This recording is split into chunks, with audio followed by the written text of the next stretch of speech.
자, 우리 다 같이 일어나셔서 마태복음 12장 9절로 13절까지의 주님의 말씀 한 절씩 읽고 13절을 합독하겠습니다.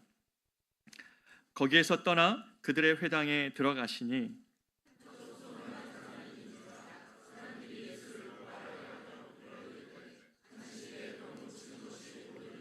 예수께서 이르시되 너희 중에 어떤 사람이 양 한 마리가 있어 안식일에 구덩이에 빠졌으면 끌어내지 않겠느냐?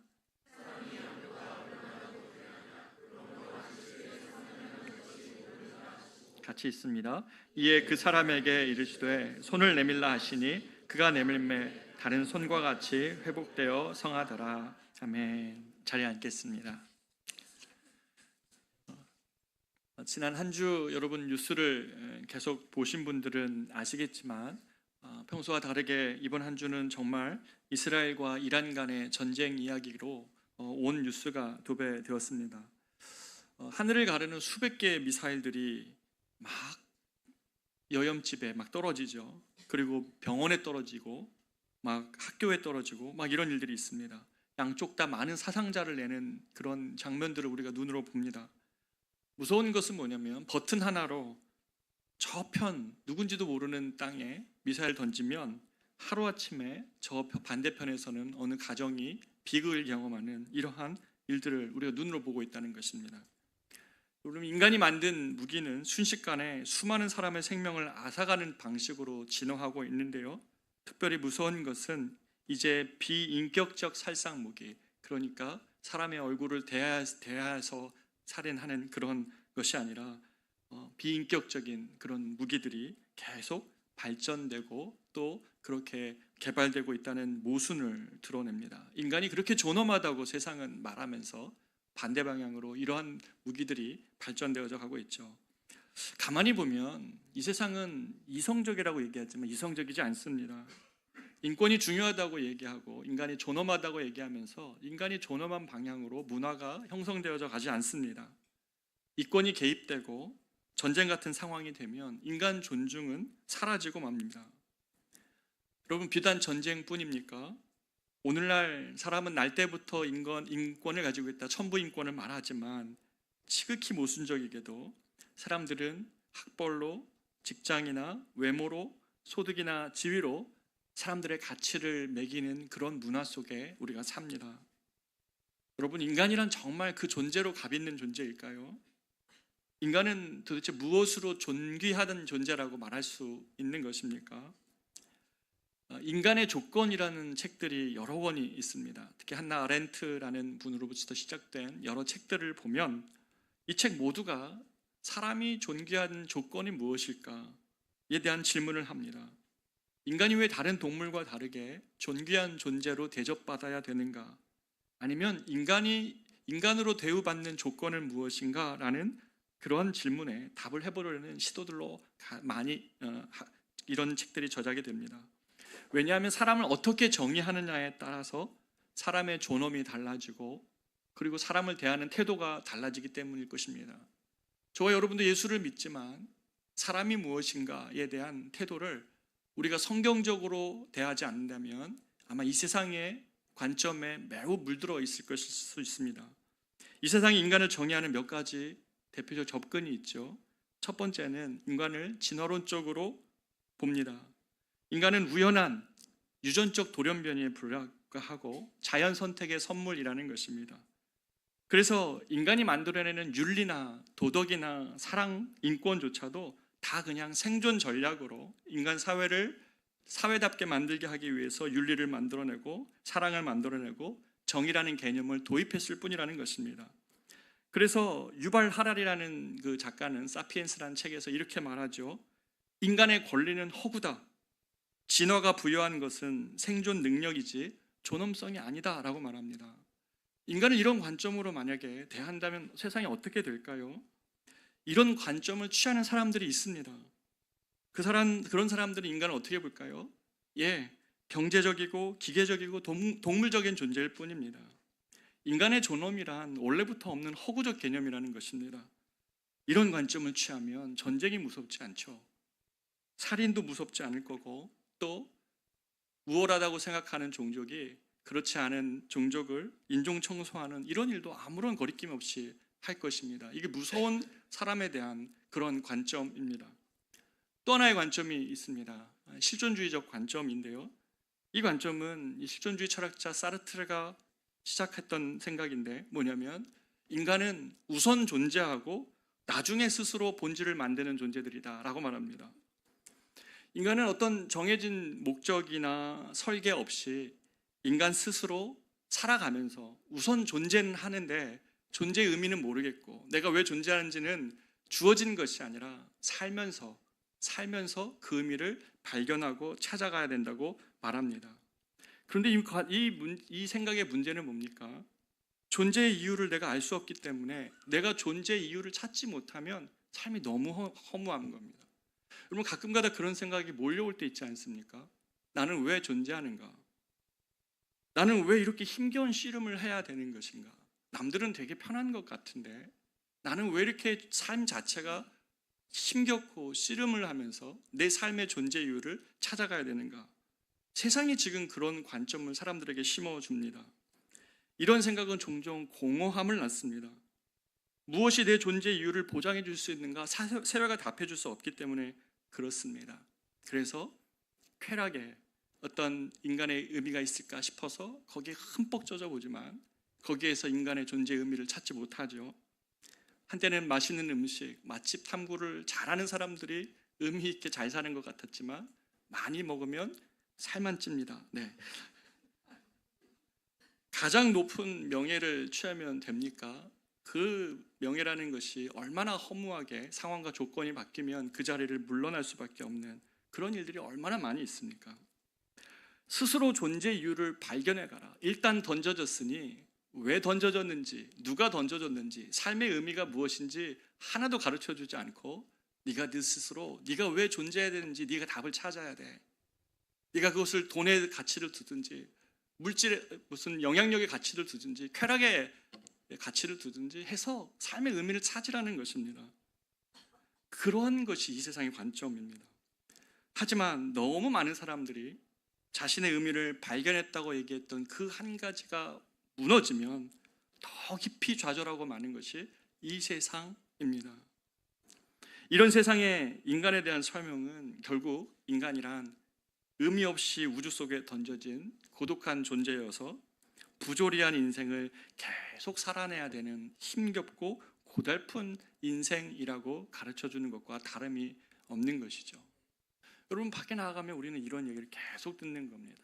그것이 이렇게 명제화된 표현으로 되어 있지 않지만 모든 문화 속에 그렇게 반영되어져 있고 그런 것을 우리는 계속 봅니다. 여러분 이런 세상에서 사람이 존귀할까요? 우리가 만나는 한 명 한 명이 정말 존귀할까요? 여러분이 만나는 한 명 한 명들을 향한 그 존귀함의 생각들이 우리 안에 있습니까?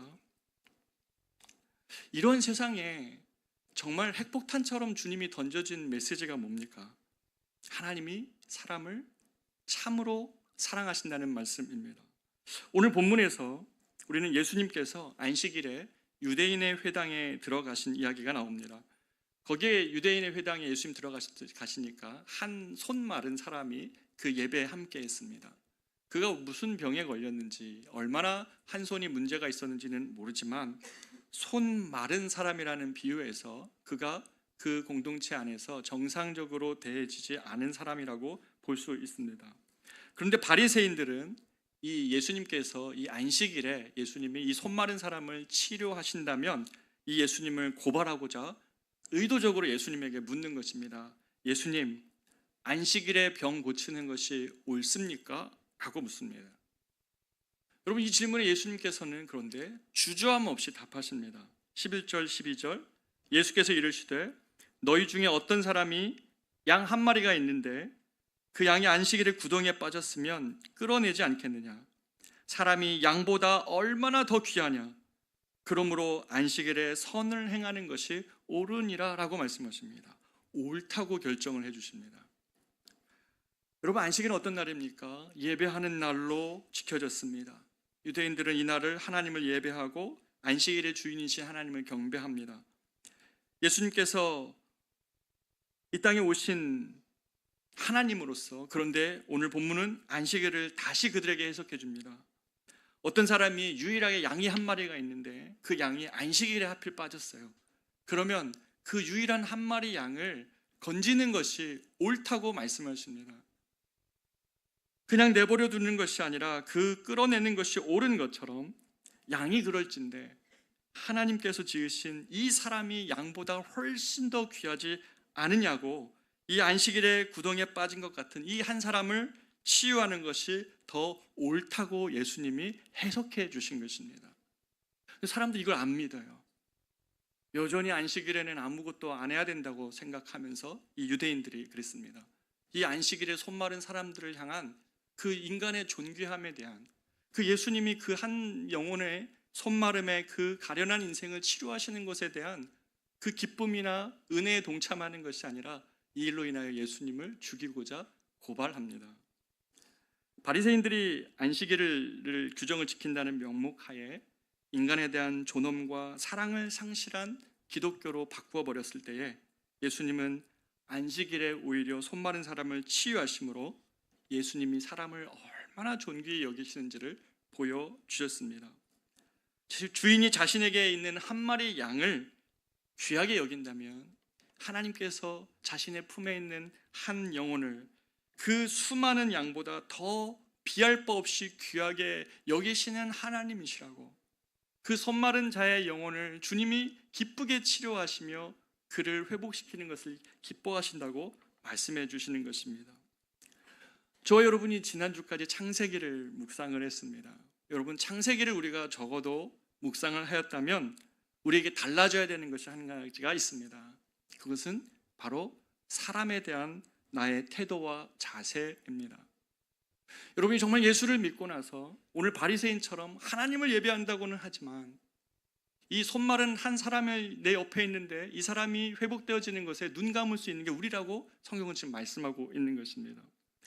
세상에서 인간은 동물적, 기계적 존재로서 그냥 진화의 산물이거나 혹은 왜 존재하는지 모르지만 일단 살아가면서 스스로 삶의 의미를 발견하는 것이 인생이라고 말하는 이 세상 속에서 성경은 뭐라고 얘기합니까? 성경은 처음부터 사람은 어떤 존재일지라도 귀하다고, 사랑받고 존중받아야 될 존재라고 말씀하십니다. 왜냐하면 인간은 그가 가진 현재의 조건과 상관없이 하나님의 형상이기 때문에 그렇습니다. 그리스도인들이 사람을 대하는 기본적인 우리의 마음의 중심은 그 영혼이 하나님의 형상이라는 바로 그 고백과 그 시각으로 보는 것입니다. 창세기 1장 26절 27절입니다. 하나님이 이르시되 우리의 형상을 따라 우리의 모양대로 우리가 사람을 만들고 그들로 바다의 물고기와 하늘의 새와 가축과 온 땅과 땅에 기는 모든 것을 다스리게 하자 하시고 하나님이 자기 형상 곧 하나님의 형상대로 사람을 창조하시되 남자와 여자를 창조하시고. 여러분, 이 말씀은 인간의 가치를 이 세상의 기준이 아니라 하나님의 기준에서 보게 됩니다. 인간만이 모든 피조물 중에 하나님의 형상을 따라 창조된 유일한 존재입니다. 이것이 성경에서 말씀하시는 인간됨의 가장 중요한 기초인 것이죠. 여러분, 인간이 하나님의 형상이라는 의미가 도대체 뭘까요? 세 가지 의미에서 우리가 찾아볼 수 있는데, 첫 번째는 인간은 본질적인 측면에서 인간은 하나님을 닮아 있습니다. 인간만이 이성을 가지고 있어서 사고할 수 있고 또 문자와 언어를 통해 소통할 수 있죠. 마찬가지로 주님은 글을 통해 우리에게 소통하셨지 않습니까? 성경을 통해 우리에게 소통하신 그 하나님. 인간은 도덕성을 가지고 선과 악에 대한 윤리적 기준을 판단할 수 있습니다. 인간만이 그리고 선택을 하고 책임을 지는 자유의지를 가지고 있죠. 바로 이성과 도덕성과 그리고 이 자유의지는 인간을 창조하시고 또 세상을 유지하시는 그 하나님을 그대로 닮아 있는 것. 완벽하지는 않죠. 인간의 이성은 한계가 있고 인간의 도덕성도 한계가 있고 인간의 자유의지도 한계가 있지만 그것은 하나님을 닮은 것입니다. 그렇기에 인간은, 이런 하나님의 형상을 가진 인간은 그 자체가 존귀하고 가치 있다고 말하는 것이죠. 여러 다른 동물과 다르게, 다른 피조물과 다르게 인간은 그래서 그 존재로 귀하게 여깁니다. 그래서 시편 8편 4절 5절은 정말 인간에 관한 하나님의 생각을 너무 잘 표현해 주고 있습니다. 같이 한번 읽어볼까요? 시편 8편 4절 5절입니다. 시작.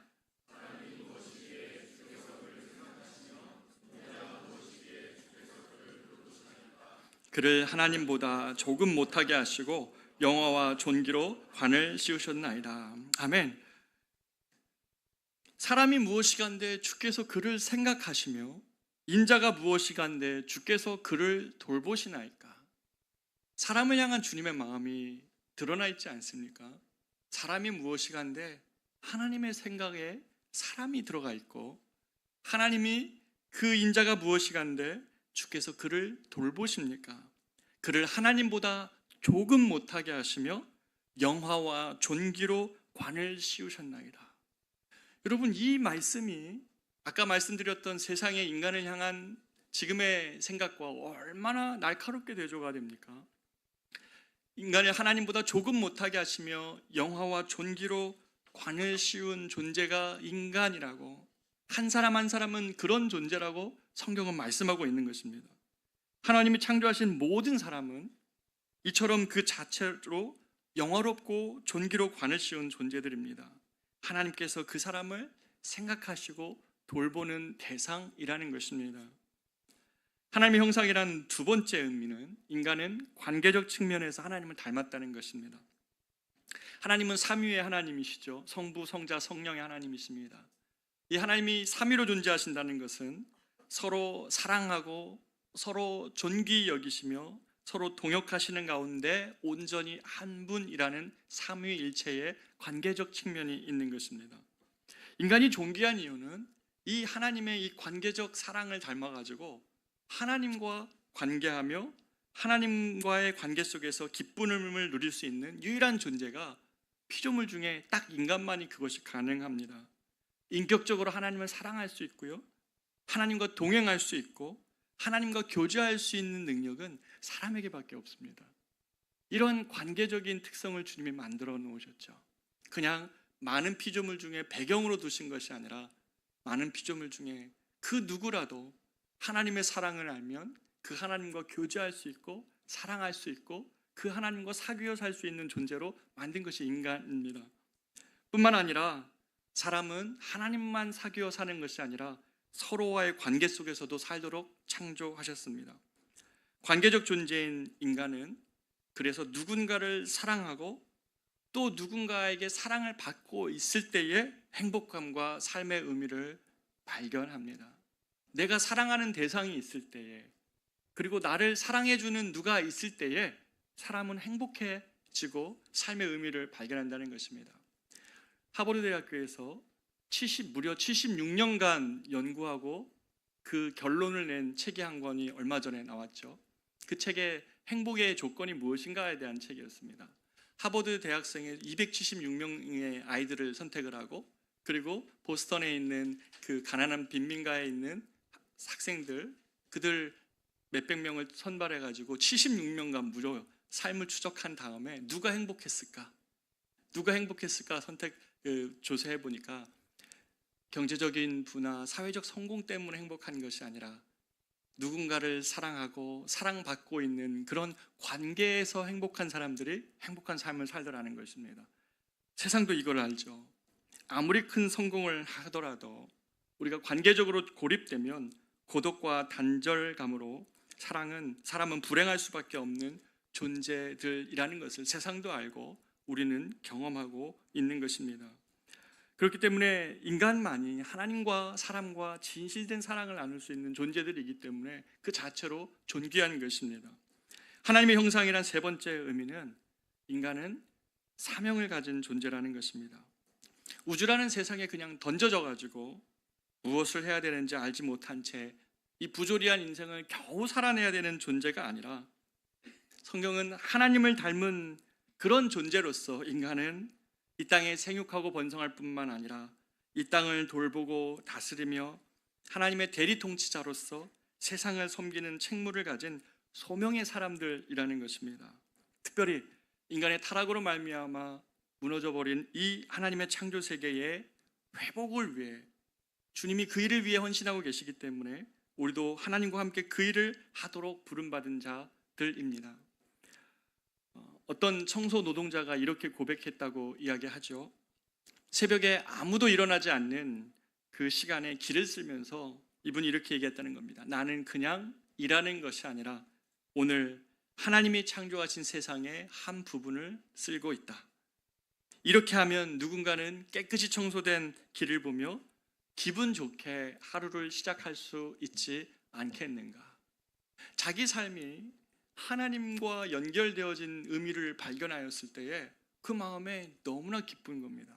하나님이 세상의 회복을 위하여 일하시고 계신다면, 피조세계의 이 깨어진 세상을 회복시키기 위해 일하신다면, 나도 사람들의 영혼이 깨어졌다면 그 일을 위하여, 세상의 어떤 부분이 깨어졌다면 나는 그 일을 위하여, 건강을 잃은 사람들의 그 건강의 회복을 위하여 일하시는 우리 여기 의사 선생님도 계시고, 학생들을 가르치기 위하여 아이들을 가르치는 그러한 선생님들도 계시고, 복지센터나 여러 가지 삶의 자리에서 우리가 가지고 있는 어떤 삶의 자리에서 그 하나님의 회복을 위하시는 그 일에 나도 동참하는 그러한 의미에서 우리는 인간이 존귀한 사명을 가진 존재라는 것입니다.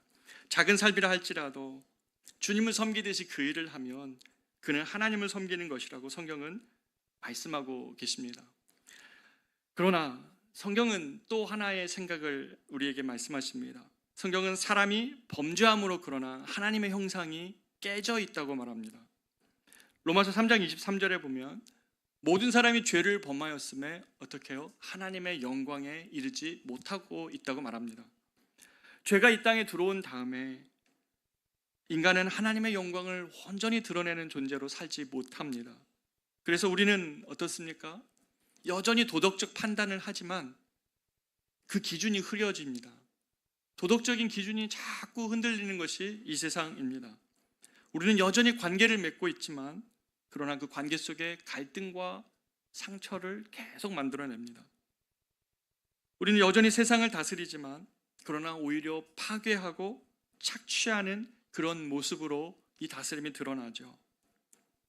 하나님의 형상으로 존귀함은 파괴되고 인간에 대한 답을 찾지 못한 채 우연의 산물이나 도구적 존재로 가치 매기며 인간 존엄을 상실한 세상입니다. 그래서 어떤 사람들은 사회적, 경제적 또 신분에 따라서, 인종적 신분에 따라서 인간의 존귀함을 차등화시키기도 합니다. 사람의 외모와 직업, 성공 여부에 따라 인간의 가치를 매기는 오늘날의 문화는 성경이 말씀하시는 인간됨의 가치가 얼마나 손상된 문화 속에 우리가 살고 있는지를 말씀해주고 있습니다. 여러분, 우리가 창세기를 정말 배웠다면 우리는 절대로, 그리스도인들은 세상이 말하는 이러한 생각에 절대로 편승해서는 안 됩니다. 하나님의 크신 구원의 은총을 받은 우리는 사람에 대한 이 세상의 시각에 날카롭게 도전하고 그리고 구별되어야 합니다.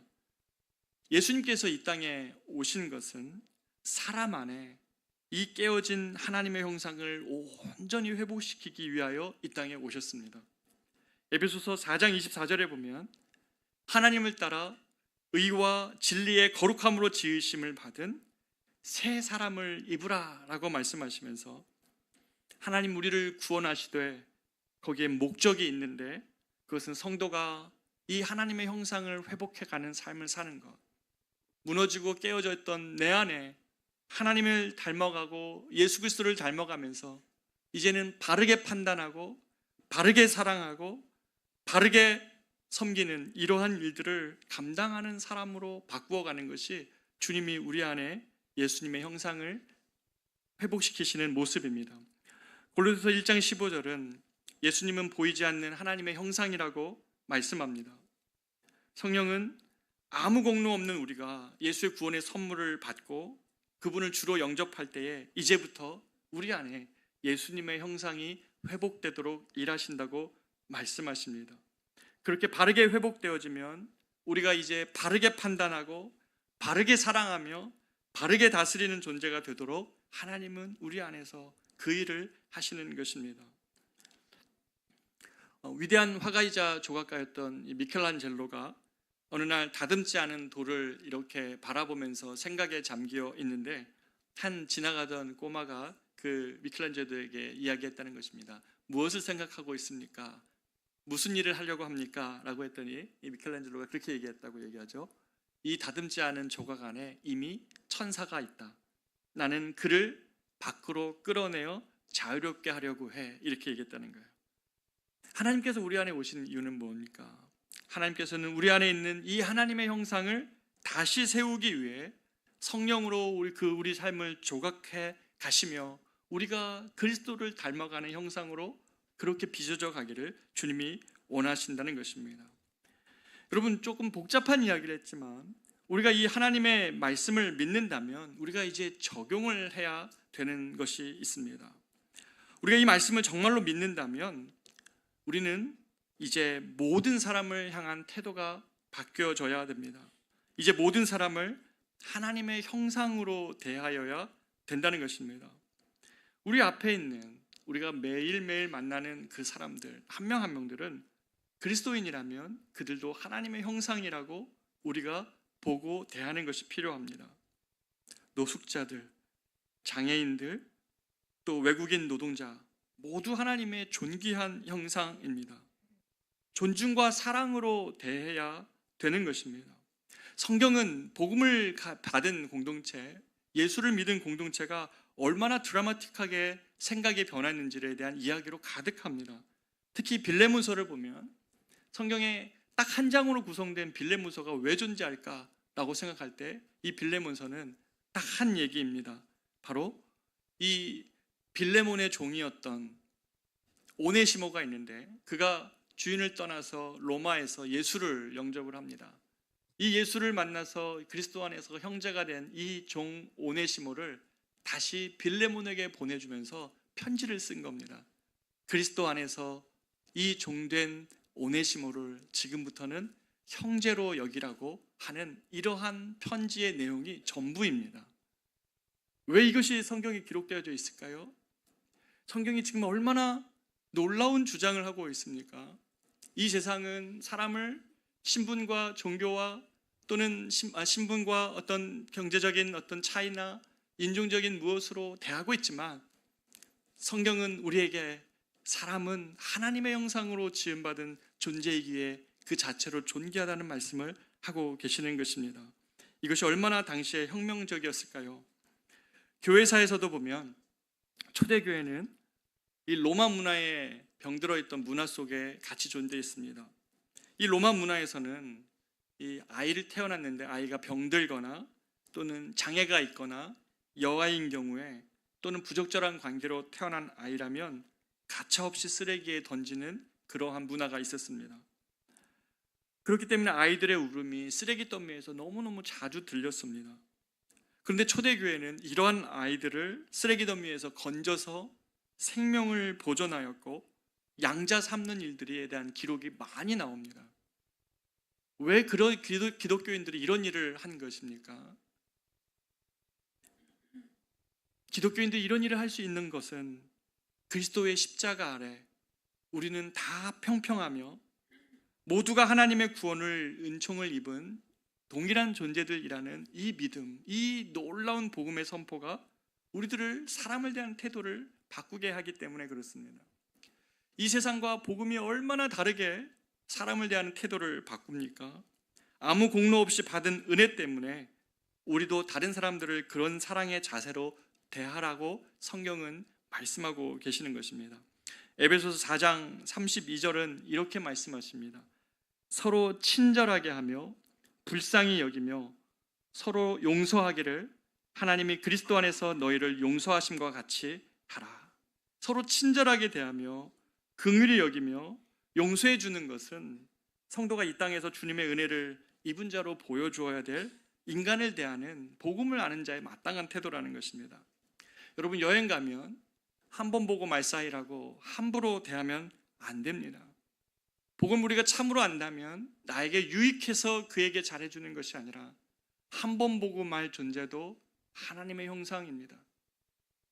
한 번 보고 말 그도 주님의 형상으로 대하는 것입니다. 심지어 무너지고 깨어져 있는 나에게 유익함을 아무것도 줄 수 없는 그 존재도 그 안에 하나님의 형상이 있음을 믿고 손 내밀어 주는 것이 그리스도인들입니다. 그것은 하나님이 우리를 향하여 그렇게 했기 때문에 그렇습니다. 우리가 깨어졌을 때 주님은 우리 안에는 여전히 하나님의 형상을 기억하시고 우리에게 손 내미시며 우리가 예수를 믿을 때에 그 하나님의 형상이 우리 안에 온전히 회복되어지도록 하시는 것이 하나님이 하시는 일이기 때문에 그렇습니다. 우리가 이 세상의 풍조에 따르지 않고 복음을 따라 믿는 사람들이라면, 사랑하는 여러분, 커피숍에서 아르바이트하는 우리 청년들을 볼 때에 그 청년들 귀하다고 여겨주는 것입니다. 우리 청년들 얼마나 아쉽습니까? 이 아이들에게 만약에 너희들이 이 세상에서 너희들의 삶의 의미를 스스로 발견해야 돼, 이렇게 얘기한다면 이 우리 아이들 겨우 시급 받아가지고 생활비하고 하는 이런 아이들에게 무슨 쾌락에서, 무슨 성공에서, 어떤 인생의 비전의 가능성에서 이 아이들의 삶의 의미를 발견하겠습니까?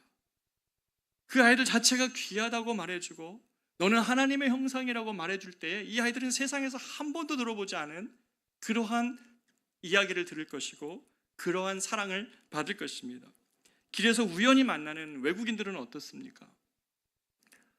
제가 얼마 전에 버스를 탔는데 한 분이 딱 탔는데 카드를 티머니에다 충전을 해가지고 타서 온 것 같은데 이렇게 나오는 겁니다. 잔액이 없습니다. 이렇게 나온 거예요. 그런데 이 분이 외국인이니까 그 말이 무슨 말인지 모르고 탄 거예요.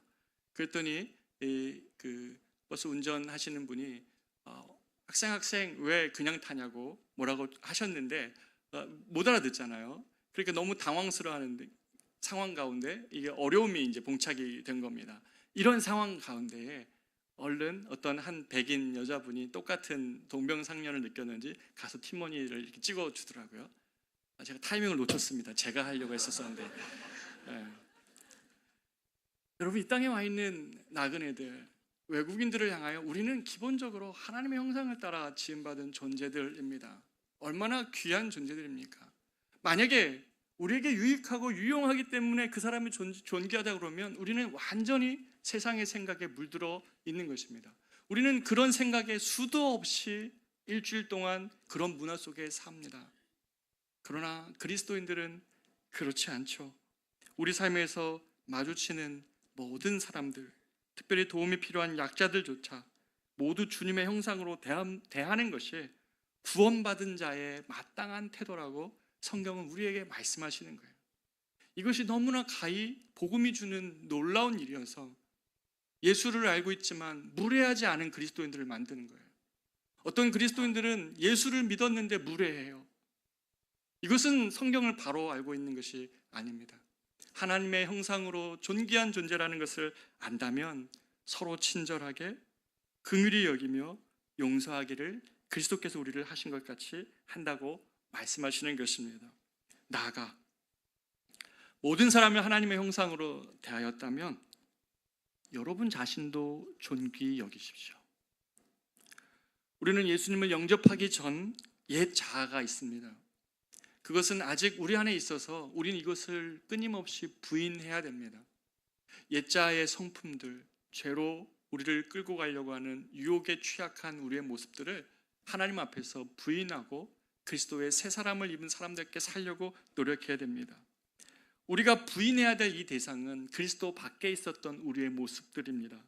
그러나 그리스도 안에 여러분이 있다면 조금 부족하고 연약해도 여러분을 사랑할 줄 알아야 됩니다. 왜요? 스바냐 3장 17절 뭐라고 말씀하십니까? 내가 너로 인하여 기쁨을 이기지 못하며 내가 너를 즐거이 부른다고, 내가 너를 위한 노래를 부르고 있다고 주님 말씀하시지 않습니까? 많은 그리스도인들이 자학적으로 신앙생활을 합니다. 자기를 미워하는 것이 신앙의 전부라고 생각합니다. 내가 미워해야 할 대상은 그리스도 밖에 있었던 나의 옛 자아입니다. 주님이 나를 위하여 나를 사랑하심으로 자신이 십자가에서 우리를 위하여 피 흘리셨다면 왜 자기를 사랑할 줄 모릅니까? 그리스도 안에 있는 나를 사랑할 줄 모르면 남도 건강하게 사랑할 줄 모르기 때문에 그렇습니다. 하나님이 사랑하고 있는 존재를 내가 미워하지 않도록, 그리스도 안에 있는 부족하고 연약하지만 내가 하나님의 형상임을 알고 주님 안에서 존귀한 존재라고 자기를 볼 수 있을 때에 다른 사람도 그렇게 볼 수 있습니다. 실패와 상처가 있는 그도 나처럼 하나님의 존귀한 형상임을 알고 그에게 손 내밀어 줄 수 있고, 세상은 줄 세우게 하면서 가치 없는 존재라고 여기며 실패와 낭만 가운데 그를 구렁텅이에 몰아넣었지만, 손을 내밀어 당신 안에 있는 하나님의 형상을 우리는 생각하며 그를 위하여 손 내밀어 줄 수 있고, 그를 그 구렁텅이에서 일으켜 줄 수 있는 것도 역시 그리스도인들입니다. 사랑하는 여러분, 우리는 하나님의 형상으로 주님 오시는 그때에 주와 같이 되어질 것이라고 성경은 약속합니다. 비록 그리스도 안에 있는 우리의 모습이 연약하고 부족함이 있지만 자기 자신을, 하나님이 나를 사랑하셨다는 것을 안다면 나도 나 자신을 존귀히 여길 줄 아는 우리가 되어야 될 것입니다. 마지막으로 결론입니다. 뉴욕주에는 싱싱교도소라는 데가 있습니다. 이 싱싱교도소는 뉴욕에 있는 최대 보안 등급을 가지고 있는 교도소입니다. 그래서 여기에는 악명 높은 범죄자들이 수감되어 있는 것으로 유명합니다. 그런데 이곳에서 재소자들을 대상으로 예술 재활 프로그램을 시작했습니다. 단순히 억압하고 강제하고 그리고 수용을 통해서 교정하는 것이 아니라 그들의 인간의 존엄함을 회복시켜 줌으로 그 재활하는 것이 목적인 그러한 프로그램을 운영을 하는 것입니다. 2024년에 이 싱싱 교도소를 주제로 한 영화가 나왔습니다. 그 영화가 싱싱입니다. 한번 집에 가서 한번 찾아보십시오. 이 영화의 주인공이나 몇몇 전문 배우들이 출연하긴 하지만 많은 사람들이 그 실제로 재소자들이었습니다. 이들이 이 프로그램에 참석하고 실제로 자기가 그 역할을 하면서 자신과 같은 범죄자의 삶을 살았지만 인간의 그 존엄성을 그들이 회복하였을 때에 그들의 삶도 바뀌고 그들의 인생도 바뀌어가는 이야기입니다. 범죄하고 복역하고 있지만 인간의 존엄함을 그 안에서 회복할 때에 이 싱싱 교도소의 재소자들은 재범률이 4%입니다. 그러나 미국 전형의 교도소들은 재범률이 60%입니다. 전혀 다른 결과를 낳고 있습니다. 여러분, 세상에서도 이러한 시도를 합니다. 그렇다면 사람이 경제적, 문화적, 인종적 차별 없이 모두가 하나님의 형상으로 지음받은 존재라는 것을 우리가 정말 믿는다면 우리는 세상에서 사람들을 대하는 태도가, 그리스도인들은 달라져야 됩니다. 계시록 7장에 보십시오. 회복된 하나님 나라에서는 각 나라와 족속과 백성과 언어와 방언 속에서 모든 하나님의 백성들이 모여 구원하심이 보좌에 계신 하나님과 어린 양에게 있도다라고 하면서 그 모든 다양한 사람들이 함께 예배하고 있는데 어떻게 사람을 경제적으로, 인종적으로, 문화적으로 차별하며 삽니까? 그리스도인들이라면 바로 이 인간을 도구화시키는 문화 속에서, 가치를 매겨 존엄을 차별하는 세상 속에서 우리는 복음 때문에 빛의 역할을 해야 됩니다. 사람은 그 자체로 존귀합니다.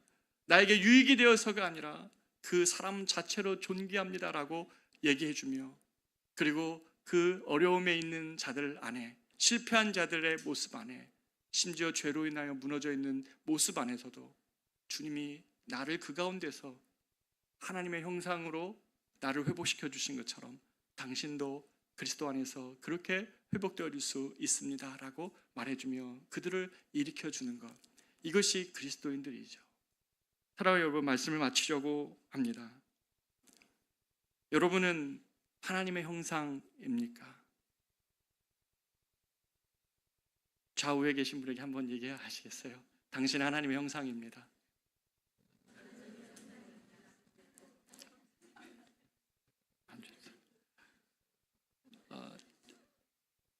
어색한 것 같은데 네. 창세기의 말씀을 보면서 우리가 좀 이번 주와 다음 주에 이 창세기의 중요한 주제를 우리의 삶에 어떻게 적용해야 될지를 여러분과 나누고 싶습니다. 그리스도인들은 사람을 대하는 이 태도에 매력이 있어야 됩니다. 저들은 왜 다를까? 왜 저들은 저렇게 사람을 존귀하게 대하는가? 아무런 나와 다시 볼 사이도 아닌 저 여러분 여행 가서 대하는 그 한 사람조차 존귀히 여기는 그 모습은 어디서 나옵니까? 이 세상에선 절대로 들을 수 없는 이야기지만 성경이 모든 사람은 하나님의 형상으로 지음받았다. 그러나 그 깨져 있는 모습으로 지금 부족한 모습과 아픔 가운데 있지만 하나님은 그의 형상을 다시 회복시키시기 위하여 이 땅에 오셨다는 것입니다. 그렇게 한 명 한 명들을 향하여 주님의 마음으로 대하는 것, 이것이 그리스도인들이 이 창세기를 묵상하면서 우리가 삶에서 실천하며 보여줘야 될 모습입니다. 어떤 의미에서 여러분과 제가 세상의 빛입니까? 어떤 의미에서 저와 여러분이 세상에서 소금입니까? 인간을 기계적으로 동물적으로 이렇게 평가하며 하는 세상 속에서 한 사람 한 사람의 영혼을 그 자체로 귀하다고 여겨주며 대하며 그들을 일으켜주는 것이 그리스도인들이라면 그런 의미에서 저와 여러분은 이 세상에 다른 메시지를 던지는 것입니다. 그런 의미에서 그리스도인들이 세상에서 소망입니다. 그런 의미에서 우리는 예수 그리스도가 우리에게 주신 이 생각과 변화, 이것을 세상에 드러나며 그리스도의 아름다움을 세상에 전파하는 자들입니다. 부디 바랍니다. 여러분 예배 마치고 저 프리퍼 가서 우리 청년들한테 만나면 커피 마실 때 그 아이들 귀하다고 얘기해 주세요. 저는 가끔 그런 생각합니다. 그 아이들 전도하고 싶은 마음 참 많은데 그 주일날 그렇게 일해야 되는 그 아이들의 형편 생각하면서 정말 이 아이들 귀하다고 말해주고 싶어요. 왜 그러냐고 물어보겠죠. 그럴 때 이 아이들이 정말 알아듣지 못할지 모르지만 너희가 하나님의 형상이다 라는 그런 말 알아듣지 모르겠어요. 그러나 나에게 소망의 이유를 묻는 이들에게 그렇게 말해줄 때 저와 여러분이 이 세상 가운데 그리스도의 아름다움을 드러내는 그러한 그리스도인들 될 것이라고 믿습니다. 우리 안에 들어와 있는 사람에 대한 세상의 태도들을 벗어냅시다. 이거 벗겨져서 내 인생이 그리스도를 닮은 모습으로 사람을 대할 때에 하나님의 아름다움이 드러나는 저와 여러분 우리 커맨시 교회 공동체 되기를 진심으로 축복합니다. 우리 이 시간에 같이 한번 찬양할까요? 우리 보좌 앞에 모였네. 함께 찬양하겠습니다.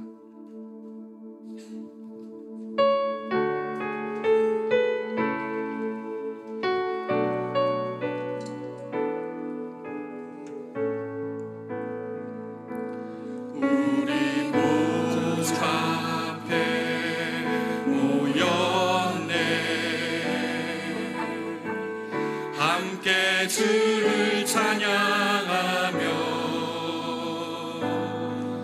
하나님의 사랑 그 아들 주셨네. 그의 피로 우리 구원받았네. 십자가에서 쏟으신 그 사랑 같이 온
어린 양께 있도다. 구원하심이 보좌에 앉으신 우리 하나님과 어린 양께 있도다. 구원하심이 보좌에 앉으신 우리 하나님과 어린 양께 있도다. 우리가 이 시간에 이 계시록 7장의 이 마지막 날의 모습을 생각하시면서 함께 기도하기를 원합니다.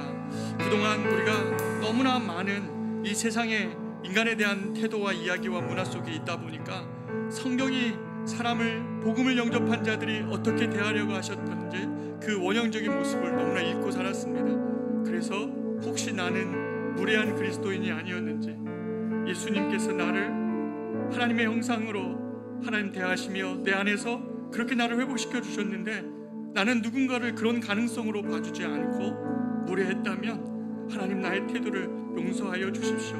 하나님 내 안에 이런 옛 모습들은 없어지고 그리스도 안에서 하나님 정말 사람을 존귀히 여기며 아무런 나에게 유익할 수 없는 자들조차도 하나님의 사랑으로 대하며 그들 안에 있는 하나님의 형상을 회복시키는 하나님 그런 존재로 하나님 나를 삼아달라고, 우리 커맨시 교회가 그런 걸음을 걸어갈 수 있는 교회 될 수 있게 해달라고 우리가 시간에 같이 한번 주님의 은혜를 구하며 마지막 날에 온 백성이 주님 앞에 예배할 그날을 생각하며 같이 기도하며 나아가겠습니다. 기도하겠습니다. 아버지 하나님,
이제는 우리를 사랑하신 예수 그리스도의 크고 놀라우신 사랑하심과 성령님의 성부 하나님의 우리를 향하신 말할 수 없는 그 사랑하심의 은혜와 성령 하나님의 우리와 동행하시는 은사가 오늘 한 명 한 명들을 대하며 우리 안에 있었던 세상의 그런 관점들을 빼내어 예수의 복음을 아는 자로서 하나님 영혼을 대하기로 결정하며 가정과 일터와 세상으로 나아가는 사랑하는 우리 커맨시 교우들 한 명 한 명들의 머리 위에, 그리고 저들의 가정과 일터와 이 땅의 교회와 이 땅의 소금의 사명을 감당해야 되는 그리스도인들의 머리 위에, 대한민국의 앞날 위에 이제로부터 영원토록 함께 있을지어다. 아멘.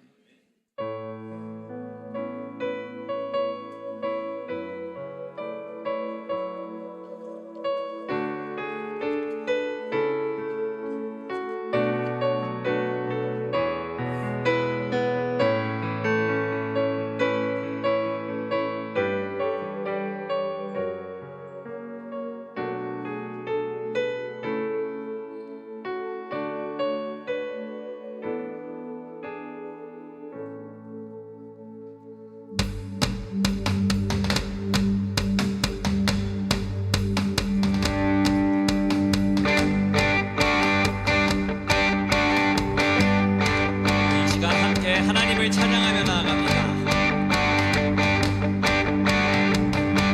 기뻐하며 함께 노래 부르리 소리 높여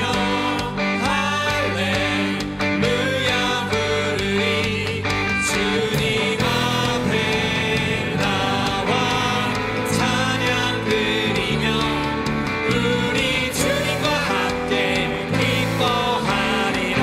나의 창조자 나의 구원자 가장 귀한 나의 예수님 찬양합니다. 찬양해요. 나의 치료자 나의 선한 목자 되신 주 예수 나의 주 찬양하리. 우리 한 번 더 처음부터 고백합시다. 기뻐하며 함께 노래 부르리 소리 높여 할렐루야 부르리 주님 앞에 나와 찬양 드리며 우리 주님과 함께 기뻐하리라. 나의 창조자 나의 구원자 가장 귀한 나의 예수님 찬양합니다. 나의 치료자 나의 선한 목자 되신 주 예수 나의 우리 마지막으로 한 번 더 고백합니다. 나의 창조자 나의 창조자 나의 구원자 가장 귀한 나의 예수님 찬양합니다. 나의 치료자 나의 선한 목자 되신 주 예수 나의 주 예수